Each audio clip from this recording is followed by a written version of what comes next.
Welcome to the hot seat. This is fun. How's that? Nice and bright? Yep. How do you feel? Great. Awesome. Can you Okay. see me okay, or do I look like this little gnome behind the camera? You don't look like a gnome, it's okay. Great. I'm a student at Newcastle Uni at the moment and I'm studying law and development. I'm in the recruitment process for the army. I'm currently enrolling to be a Create youth consultant. Well, I was born in John Hunter Hospital, moved up to Queensland back when I was with my parents, and then really went into foster care from there. I've been in foster care since I was 4 years old, and I just left foster care 4 months ago. I was with one for my whole life. I've been in foster care since I was 6 weeks old, and the carers who I got placed with had my sister and my brother as well, and I was lucky enough to stay with them throughout my whole life. I was fostered until I was 12 and then they legally adopted me at 12. I only ever had one set of foster carers. I got a big X for that one. So I've almost lost count of how many foster carers I've had. I have had 2 foster carers and 2 kingship carers, so one with my auntie, one with my nan. And then the first carers, they were carers when I first went into care, but Meg was, my long term. No, I was in 11 different foster placements, so that is not true. I've only had one set, but I was in respite, but I don't tend to call them. I just say my respite family or someone who took me in at the time I needed to be taken in. Well, that says it all. I only ever had one set. That's pretty much it. You'll be very lucky if you have one for your whole foster care, pretty much life, but be expected to have multiples because some might find it not in their capacity to be able to take care of a foster kid if need be, and that's not your problem, it's really something that they can't deal with, and life goes on.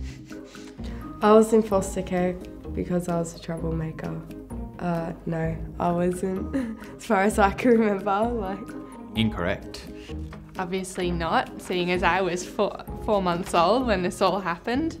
I don't think so. I can't really say much because I was 7 months old, so I probably was. I came into foster care because my mum, she was in a women's refuge and contacted my dad, and my dad came to try and take me back, but that didn't work, so I got taken away.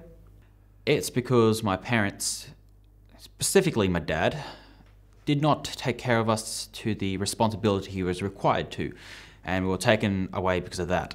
Of course, I was a little bit of a troublemaker after that because, as kids do when they get taken away from their parents, they tend to be a little bit more resilient. It didn't really have anything to do with me or who I was or what I did. It was pretty much out of my control and out of nothing to do with my character as a baby. My mum couldn't afford all of us, me and my brothers and my sisters, so we just went in the newspaper and on TV to try and get a family. My parents weren't mature enough to be parents at that time, When I was in foster care, I never saw my natural family, mum, dad, siblings, grandparents, etc. That is also incorrect. I had frequent visits with my father and mother, and sometimes my grandparents, all the time, once a month at least, throughout while I was in foster care, so I got to see them quite frequently. I saw my actual family at least once a month, but I always kept in touch with my birth family as well as my grandparents and extended family like cousins and aunties and uncles. I got to see my dad once every fortnight, and I saw my mum once every 2 months, maybe once every month, and I lived with my biological sister and brother. Well, I saw them all the time. Maybe more than once a month I saw my birth mum. My biological dad wasn't on the scene, but my grandma was wonderful. When I was in foster care, I did see my mum and my real dad, but they weren't really fussed of seeing me, so I just didn't bother trying to see them anymore. I was only 9 when Dad passed, so it was really good getting to know him. I think Mum and Dad understood that it was really important to have those access visits, and that Jennifer, my biological mum, her approval and her liking them was very important to them as well. So, myth busted. Alright. My contact visits were always easy. Well, they were like, I think I was a young kid, so it was easy for me. Now that's on a little bit of a grey area. I would say not always. There would be times when I would go home feeling happy, but it wouldn't be until a few days later the nerves and the anxiety would play up, or even days leading up to seeing my family, I would just get a bit anxious and a bit nervous what was going to happen. But while I was at contact, nothing ever went wrong. Nah, that's a lie. That's a full lie. With my dad, they were. I was a sucker for my dad, but my mum was a different story. Kind of. With docs, it was a bit hard because they were trying to find them because we didn't know where they lived. Mum was very physically and emotionally and mentally abusive, and there was always something going down on an access. So, nah, that's a lie.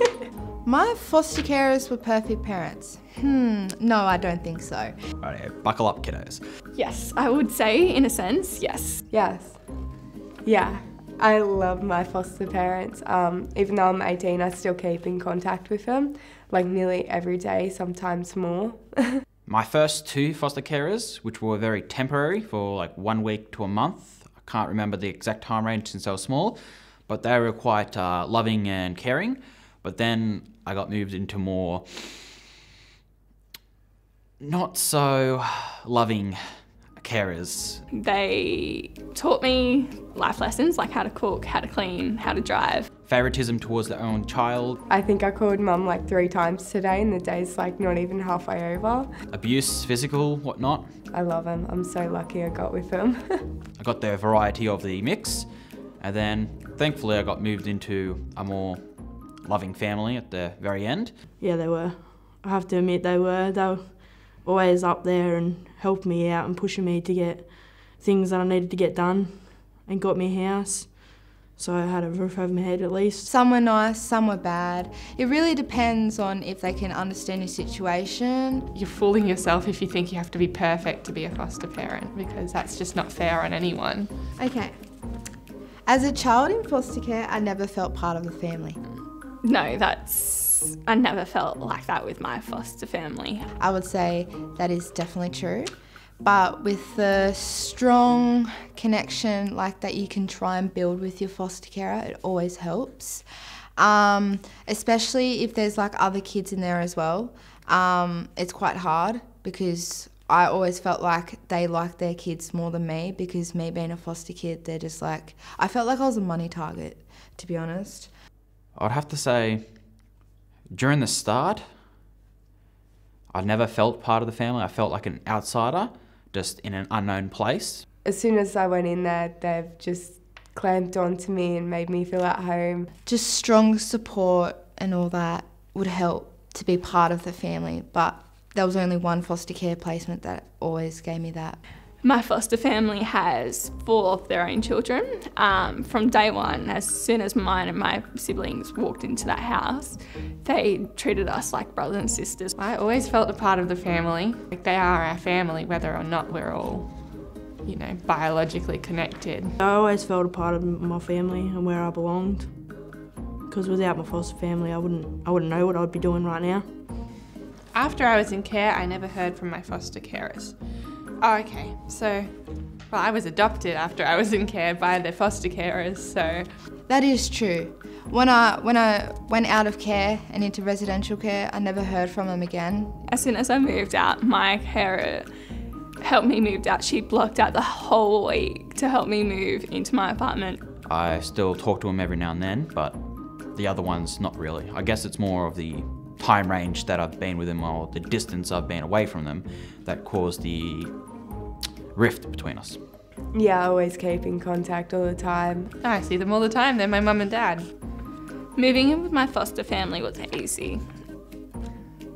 No, it's not. Just getting all your stuff all together and moving, and just not sure how long you're going to be staying there for, or like if or anything like that. It's really hard.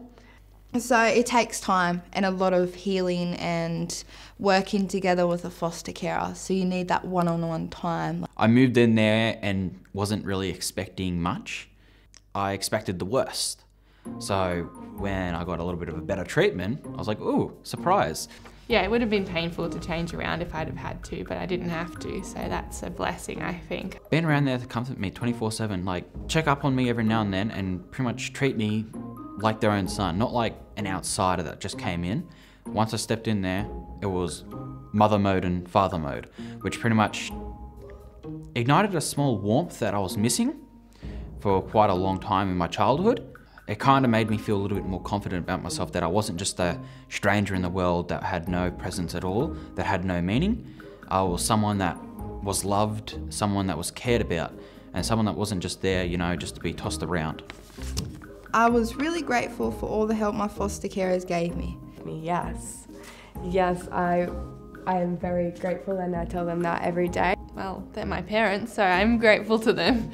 But, I mean, it's not like I look back on the situation and think, I'm so grateful that they helped me. It's kind of like an ongoing thing with your mum and dad.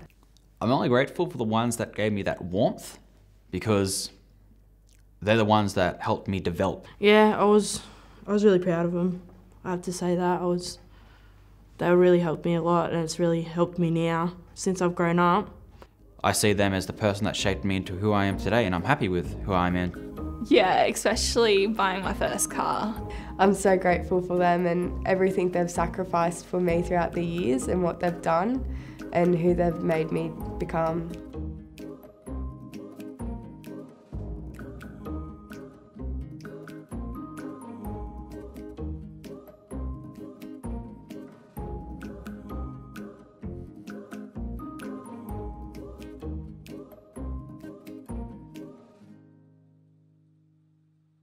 Is that it?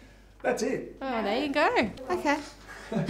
Awesome. That was pretty easy. There you go.